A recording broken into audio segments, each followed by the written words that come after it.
Hi everybody, welcome to Monday for Gender and Women's Studies 2100, masculinity, or constructions of masculinity and femininity. I'm going to talk a little bit about Judith Butler. This is the book to which Bookbinder is referring when he talks about Judith Butler and this idea of performing gender. And I realized that the reading, this is a tough section this week, and so I'm going to walk you through Judith Butler's theories of gender.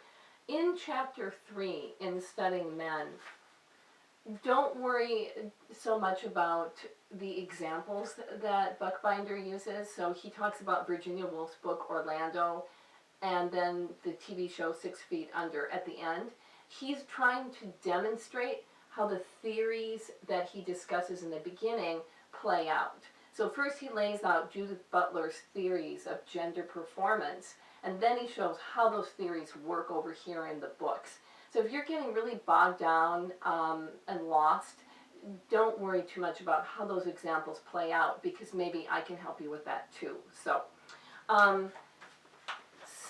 Bookbinder is talking about this idea of gender as performance, and he's also, all of this is Judith Butler. So when I say Bookbinder, Judith Butler developed these theories, and this is such a good book.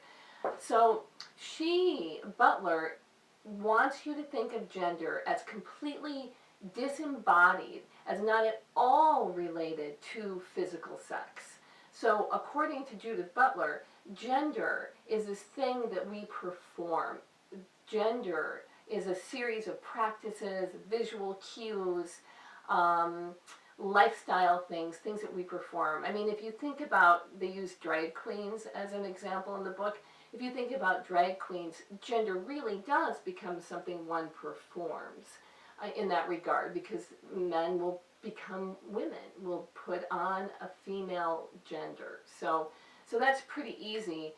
But Butler is saying that that includes all of us, that we all perform gender all the time, and that we are required to constantly, continually perform gender. So when I get up in the morning and I put my hair in ponytails and I put on earrings and covered up my little broken blood vessels with makeup, I'm performing gender, because I'm continually, because otherwise how would anyone who met me, if I didn't look like I look and do what I do, how would anyone who met me know if I was male or female?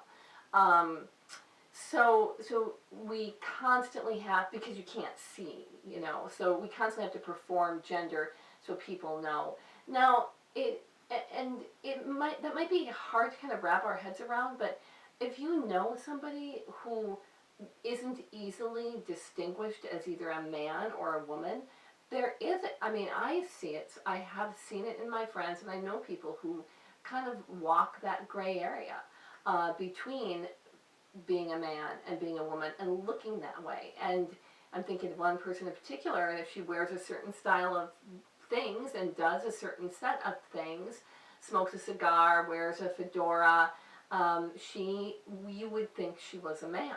And if she makes different choices about what to wear and wears a dress, or drinks a mimosa or whatever, you might think she's a woman. So we perform gender, and what Butler is saying is that this gender performance is so ingrained in us that we all do it all the time, constantly, and she really wants to cut it away from this idea that there's a natural essential sex, so that there's a binary gender system of male and female, and this is essential biological fact. You are a man with a penis and testosterone and a certain chromosomal structure, and you're a woman or female with a vagina and ovaries and uterus, etc. Two opposites. And so we think, and so far in this class we've been kind of operating like, you got these two opposites, and then you have gender that relates directly to it. So you've got the female body and all the gender performances and practices that we do that goes on top of it. and the male body and all those, look at my face even changes, that go on top of that. And she's saying wrong. That that gender system, that brain, that idea is what forced us, or what led us to mistakenly create a binary gender system and say there's male and there's female.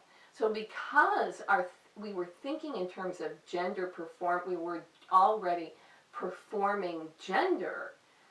Humanity was performing gender when it said male, female, two, binary sex system. And science, of course, is also proving this to be incorrect.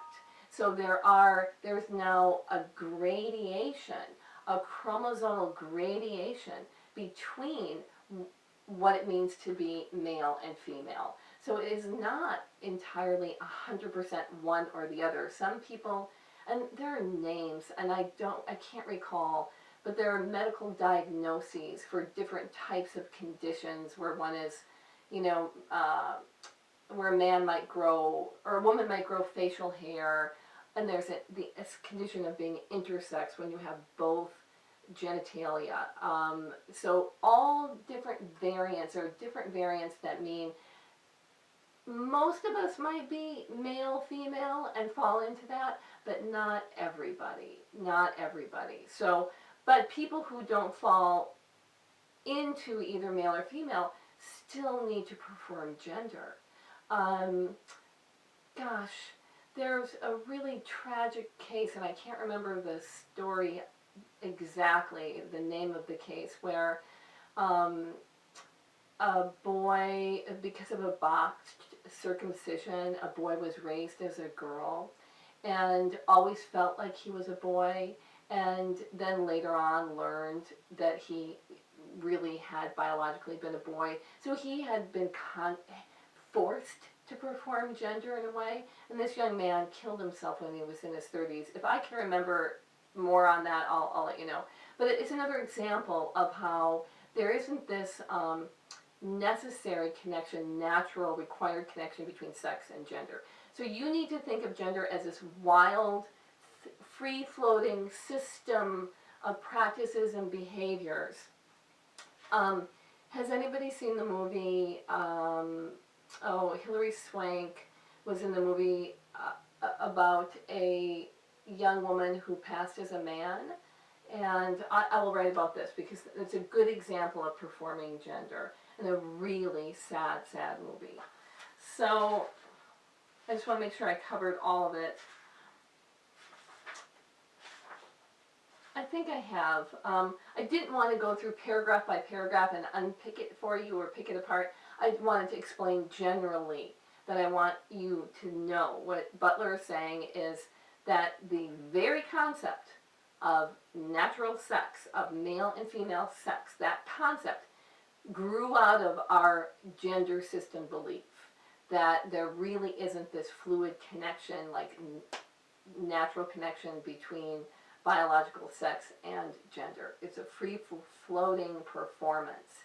And the other piece that I like, Foucault is the philosopher who talks about the panoptical eye, that we always police ourselves. We're always, according to Foucault, we're always monitoring our own behavior. We've internalized so many rules. And like you're sitting at a stoplight at 2 in the morning and no one's around, but yet you stay.